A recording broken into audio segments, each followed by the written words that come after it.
Okay, so I was watching the Andrew Tate interview with Piers Morgan on Piers Morgan news show, Uncensored, and it was an amazing show. It was an amazing episode, um, and and and good on Piers Morgan for bringing Tate on because this is one of his most highest viewed shows since he's been doing Uncensored. But it was a disaster for Piers Morgan. And the comments, I'll show you the end. The comment from the people, it was unanimous. Piers Morgan made a fool of himself. First of all, he interrupted him like every second. The guy couldn't get it. The guy couldn't get a word in. But from the comments, as you would see, Tate handled himself like a professional. Anyone else would have just walked off the set. But Tate handled himself like a professional and body bagged Piers Morgan. Bottom line, let's see. I have a little sample of some of the interruptions. Take a look at this. It's a disaster. Take a look at this. Sit here and stand by what I said. I believe that on that, I just read to you there. And this is the thing that's interesting, Piers. Please let me finish. No, but you're behaving like a politician. But hang on, you could saying it. It's not an excuse. Is that there are parts of the world where this is fine? My friend. So my question to you is, well, do you think it's fine? I don't think. I feel like you're trying to pin me down. If it's not what you believe, just say I don't. Please for a second, because you've interrupted me so many times. I've failed to. Well, actually, I've only interrupted you. You're you're weaponizing them against me. I'm not weaponizing anything. Okay, it's fine. And please don't interrupt me on this point. I'm going to interrupt you just to say this. No, okay, no. Okay, but you're saying that I have a problem with men in dresses. I'm saying no. The people. No. I'm denying the idea that. And on the back of it, you go on your. And please don't interrupt me. First, you interrupt people a lot, which is good. It's a good skill, actually, and then here you go, prove me right. And this went on and on and on and on and on and on and on. It was an embarrassment. But one of the things that I want to talk about one of the subjects they talked about, which is clinical depression. You know what? Andrew Tate does not believe in clinical depression. And so do I. And so do millions, maybe billions of people around the world. You know who believes in clinical depression? Pharmaceutical companies. Because you know how much pharmaceutical companies make on pills, on the antidepressant pills? Billions of dollars a month. Sorry, a year. So why wouldn't I get it if I'm a powerful pharmaceutical company? Why would I get a few doctors to say, hey, you know what? Something as subjective as knowing how a person feels, why don't we make it a scientific thing and call it scientific, call it science? Hey, doctors, go out and tell these people that they're depressed and then they need some of our pills. That's pretty much Andrew Tate's point. And that's the point that people are trying to make. What's wrong with saying that there's no such thing as a clinical depression?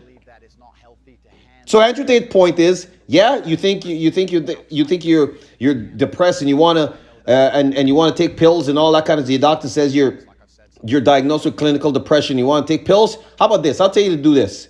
Go in the gym and work out a bit. And 2 weeks later, tell me how you feel. Listen to this discussion. It's an amazing discussion between these two. I call them both giants. But Andrew Tate just totally and completely destroyed Piers Morgan in this clip. Watch this discussion. What do you believe about depression? Do you believe depression is a real thing? I believe that feeling depressed is real. I don't believe depression as a clinical disease is real, no. Really? Correct. You don't believe people can be clinically depressed? I think PTSD is very real. Unfortunately, I have some friends who suffer from that. I know that feeling depressed is real. I believe that the number one power you have against these things are trying to take control of your own mind and affecting your own life. I believe that it's not healthy to hand over all your power and believe that depression is an outside disease that you can't affect. I know that when I've had difficult periods in my life, and also many of my friends, like I've said, suffer from PTSD and been through terrible things. I've lived a very difficult life, and I know people who have, that the things that made them feel better is when they woke up and said, you know what, I'm not going to allow this to damage me anymore. I'm going to take responsibility. I'm going to get up and I'm going to fight this as hard as I can. Right, and by the way... Now, anyone who just listens to Tate would think that his reason for not believing in clinical depression, like a doctor is telling you that you're depressed, his belief in that is reasonable. It sounds fair. right? Anyone with a half a brain would say, huh, Andrew, yeah, that makes sense. I'm not really depressed.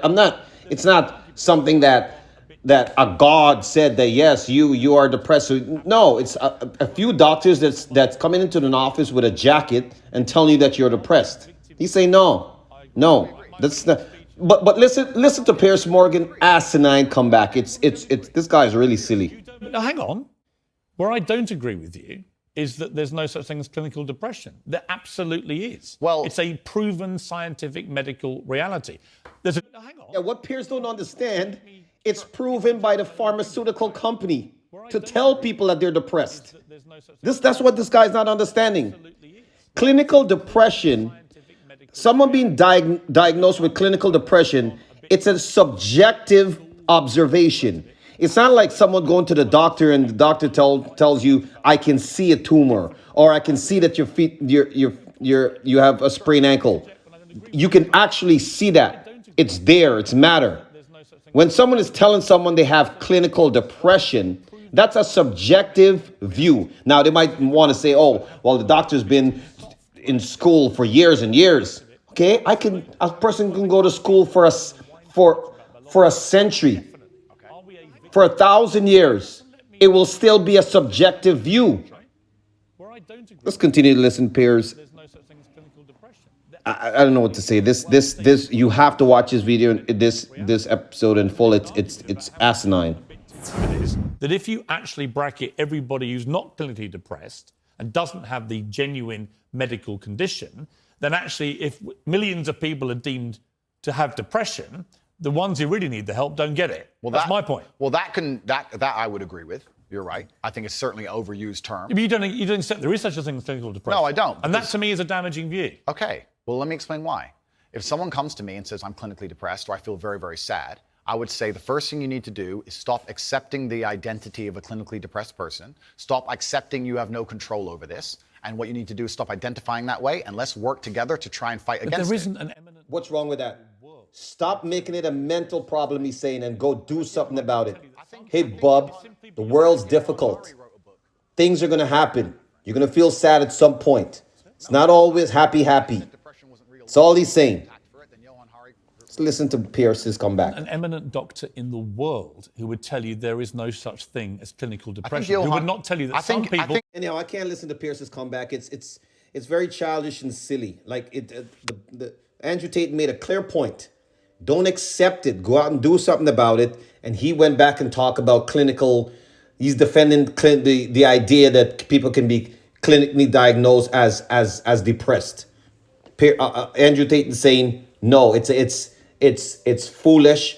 Go out and do something about it. But let's listen. We'll listen to one comment before we wrap this up. Exactly how Andrew Tate helps people in not believing in clinical depression. Let's take a listen. I can't become clinically depressed. Why do you know? Because I don't believe in it. The thousands of people who have emailed me saying my doctor told me I was clinically depressed and it's a disease that I have got in my brain and I can't be fixed. And I started listening to you and I realized that that's not the case and I can fix my own life and you're the only person who has ever helped me. Thousands of people have emailed me that exact email. I believe feeling depressed is real. I do not believe it's a disease that you catch from the sky and you cannot affect. I believe that no matter what happens, I believe you have control of your own mind and you can fight against it. I believe if you change your circumstances in your life, you may feel different. I'll give you a quick example. I had a guy who emailed me saying he was clinically depressed and he was going to kill himself. I obviously am not a psychiatrist, I'm not a doctor.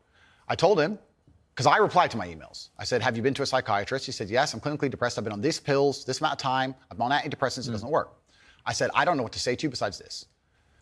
And he said he lost his girlfriend, that's why I became clinically depressed. I said, listen, go to the gym, get a six-pack first. Once you've got a six-pack, email me again. If you still feel like killing yourself, I don't know what else to say to you. But I'd say, strong body is a strong mind, go train. He went, he started sending me progress pictures, emailing me him getting in better shape, and eventually got a six-pack. He's now a professional bodybuilder. And he said, I can't believe I was considering that. I feel so much better, etc. The doctor who was telling him he was clinically depressed and couldn't cure it, he started taking control of his own life, and now he felt better. Now, I'm not saying it's the case for everybody. No. I'm just saying. Here's my question, though. Have you seen the guy's medical records? Of course not. I just told you the story. So you're just taking his word for it? Have you seen the guy's clinical record? That's Piers Morgan's question. What the heck does that have to do with a man saving his life because of thinking positive and going to a gym and working out and get a six-pack? What does that have to do with seeing a medical record? By the way, we'll close it at this. What Andrew Tate is saying is pretty much saying, think positive. Doctors will tell you, and doctors will say that, you're depressed. When you're depressed, there's chemicals in your body, and sometimes it's not subjective. It's objective because that's how they measure it. Guess what? When you think, what controls the chemical in your body? Your mind, your brain. Your brain controls the chemicals in your body. So if a person's thinking negative thoughts or feeling depressed about themselves, their body will produce those kind of chemicals, and that's why they can test it. All Andrew Tate is saying is think positive. When you start thinking positive, your body will then produces those kind of chemical to reflect what your brain is thinking. Your brain controls everything. So if you go to a doctor and the doctor says, yes, you're depressed, take these pills, what they're trying to do is do what your brain is supposed to be doing. The pills is going to be induced into your body, and then it's going to fight off these, we're going to call it negative chemicals. That's all it's doing. So instead of taking pills, think positive. Haven't your parents or people always say, think positive, think positive? It's actually a thing. When you think positive, positive things happen and you feel better about yourself. That's all Andrew Tate is saying. There's no such thing, in his opinion, in my opinion as well, as clinical depression. You cannot test for feelings. A doctor can say, okay, I can see you have a broken leg, broken ankle. Yeah, okay. Or I diagnose you with this, with a brain aneurysm or whatever. You have to, or a heart condition. We have to deal with that. That's there. You can see it. But feelings is subjective. It's a subjective view by, we'll say, an educated person. That's all it is. And he doesn't believe in it. Make sure you subscribe. We have a lot more on this. Make sure you subscribe. Andrew Tate is probably going to be coming back on YouTube, which is an amazing thing. Make sure you subscribe. You can also find Andrew Tate on Rumble as Tate Speech on Rumble. Make sure you subscribe. See you next time. You're saying, I don't believe in clinical depression. You don't believe in depression. No, I don't. I believe that people can take control and fight against things. Right. I believe in personal sovereignty. Right.